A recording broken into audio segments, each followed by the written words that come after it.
We carry out, with appropriate choices of hardware and software, our three protocols of EEG, entanglement purification, and entanglement swapping, as we did in our 5-node example. We do this many times to distribute a sufficient amount of high-fidelity entanglement between Alice and Bob. Once we've done that, we are ready to start our key generation process. Remember that in our example, Alice and Bob are using distributed entanglement for the purposes of QSC, and specifically for key generation, to generate a key and help secure their top secret information. BBM92 is the canonical entanglement-based key generation protocol, along with E91. It was developed in 1992, and its security has withstood the test of time. However, it just recently started to be implemented as quantum network technology has developed. There's 6 main steps: basis selection, measurement, conversion to bits, sifting, calculating qubit error rate, and generating the final key. This graphic actually contains an example of generating a key via BBM92. We will revisit this example after we discuss each step in more detail.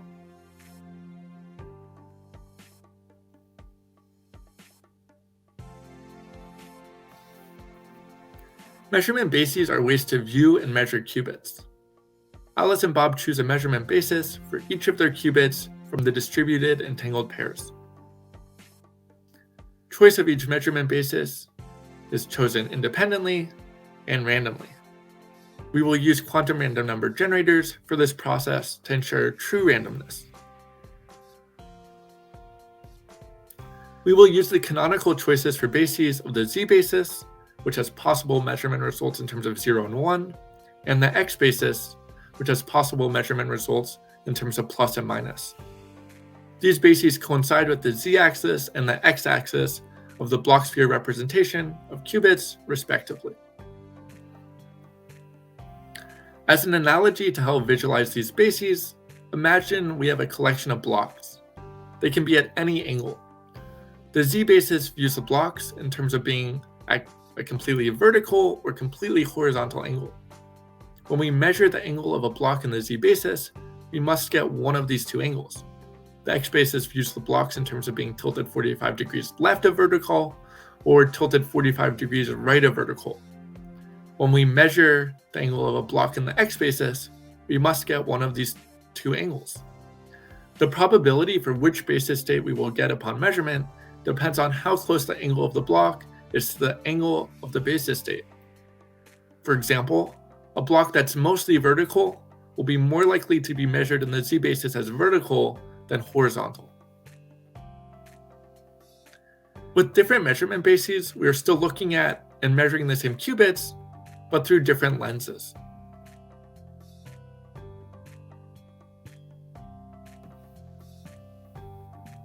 Alice and Bob measure each received qubit in the selected basis. The measurement process collapses the quantum bits quantum state, a superposition of multiple states, into exactly one of the basis states. Note that in every protocol we have discussed today, we have made measurements.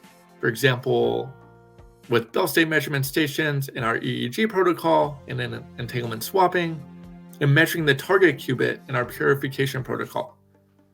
Our measurements have been carried out, at least in part, by single photon detectors.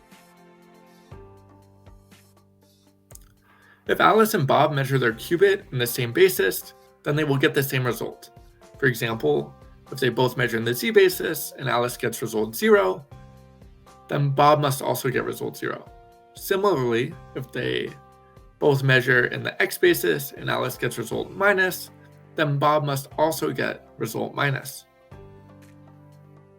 However, if Alice and Bob measure in different bases, then we can have any combination of measurement results. For example, if Alice measures in the Z basis and Bob measures in the X basis, we can have results 0 and plus, 0 and minus, 1 and plus, and 1 and minus.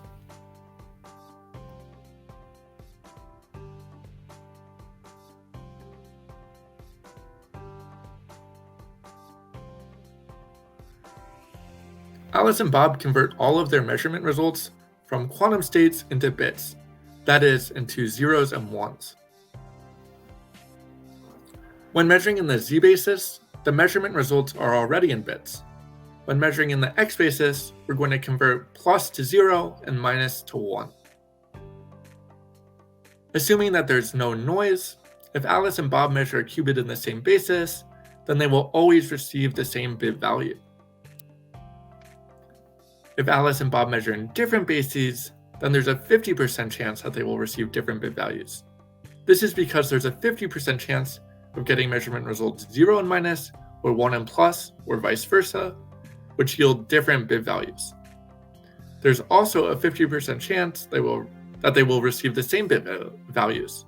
This is because there's a 50% chance of getting measurement results 0 and plus, or 1 and minus, or vice versa, which yield the same bit values. The relationship between bases selected and matching of bits is going to be very important for the security of this protocol.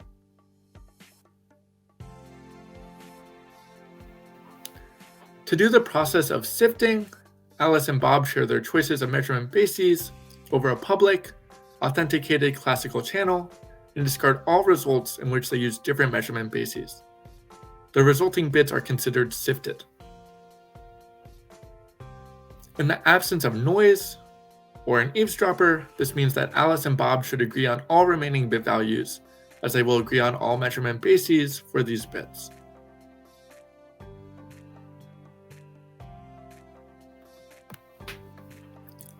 Alice and Bob choose a sample of the remaining sifted results and compare them to estimate quantum bit error rate, or QBER.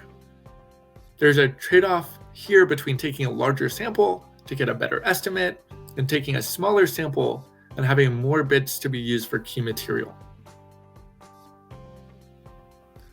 Alice and Bob are estimating the percentage of mismatched bit pairs out of the sifted material. In the perfect case, so in the case with no noise or no eavesdropper, the qubit error rate should be 0% because all of Alice and Bob's sifted measurement results must agree. Assuming no noise, if the qubit error rate is greater than 0, then we know with 100% certainty that an eavesdropper is present. An eavesdropper has to choose a measurement basis when measuring one of Alice and Bob's qubits. However, Alice and Bob's choice of measurement bases are not sent over the network until after their measurement occurs. This means that Eve will not have the ability to intercept that information prior to her measurement and thus could choose a different measurement basis than Alice and Bob. If Alice and Bob agree on measurement basis, but Eve measures her intercepted qubit in a different basis, then there's going to be a 50% chance that Alice and Bob will receive different bit values, leading to a non-zero qubit error rate. This is depicted in the graphic on the following slide of how an eavesdropper can contribute to qubit error rate.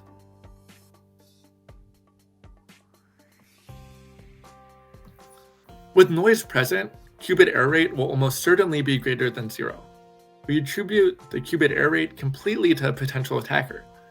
As we just discussed, if Eve wanted to get any information about the key material, she would have to measure the system in some way. Because of quantum mechanics, the mere act of measuring disturbs the system and produces observable and detectable anomalies. All such anomalies contribute to the qubit error rate, but neither Alice nor Bob can distinguish whether they came from environmental noise or errors or an eavesdropper. The BBM92 protocol tolerates up to 11% qubit error rate, which corresponds to a fidelity of 89%. However, there's a trade-off between security confidence and throughput, so the exact value will differ based on individual user requirements. If qubit error rate exceeds the user's decided tolerance limit, the protocol determines that too much information was leaked to a potential eavesdropper, the generated key is discarded, and a new one is generated, typically on a different quantum channel. The graphic below shows how an eavesdropper could contribute to qubit error rate.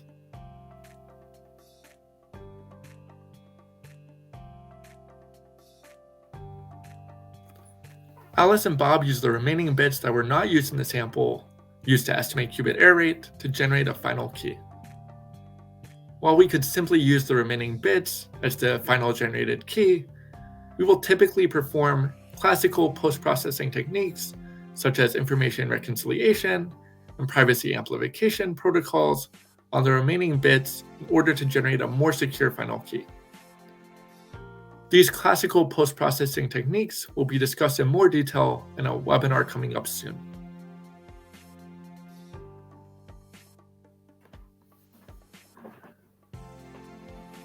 We will quickly go through the example shown in the graphic below. In this example, there's no noise and there's no eavesdropper. In reality, we'll have to deal with noise and potentially maybe even have to deal with an eavesdropper. There are also only 9 entangled pairs. In practice, we will need way more than 9 entangled pairs. For example, if we want to generate a key to be used in AES 256, we need a key of length 256 bits. This means we need more than 256 entangled pairs, as we lose bits to sifting and when sampling to estimate qubit error rate. Enough background, let's jump into this example. So we're going to start at the second row, which is the first step of BBM92, and then work our way down through each of the steps.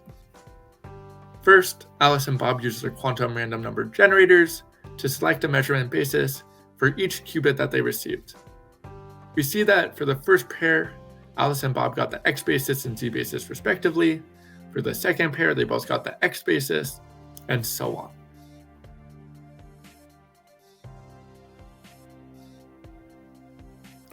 Next, Alice and Bob measure their qubits in the selected bases. Remember that when Alice and Bob have the same measurement basis, and there's no noise or eavesdropper, they will agree on measurement results. When Alice and Bob use different measurement bases, there's only a 50% chance that they will agree on measurement results. For the first pair, Alice and Bob got plus and 1, respectively. For the second pair, Alice and Bob both got minus, and so on.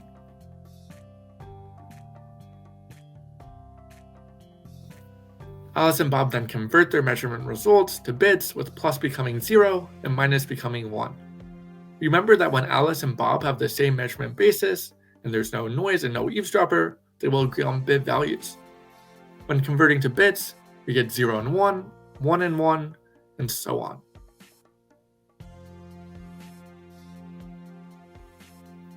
Next, Alice and Bob do sifting. They share their choices of measurement bases over a public, authenticated classical channel, and keep the bits in which they use the same measurement basis, and throw away the bits in which they use different measurement bases. For the first pair of bits, Alice used the X basis and Bob used the Z basis, and so they throw away those bits. For the second pair of bits, Alice and Bob both use the X basis, and so they'll keep these bits. They continue this process for all 9 pairs of bits.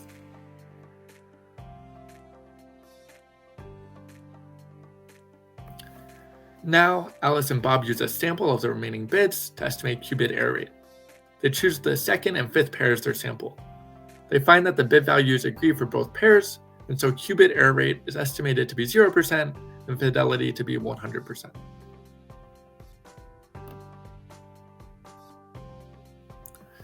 Finally, Alice and Bob use the remaining bits as their generated final key. They have generated the key 101. In this example, we didn't do any classical post-processing. In practice, we would typically use post-processing techniques such as information reconciliation and privacy amplification. Notice that in our example, we use 9 entangled pairs to generate a key of length 3 bits. While this is not an exact ratio for entangled pairs to resulting bits left for key material, this example still gives an idea of what one might expect for that ratio.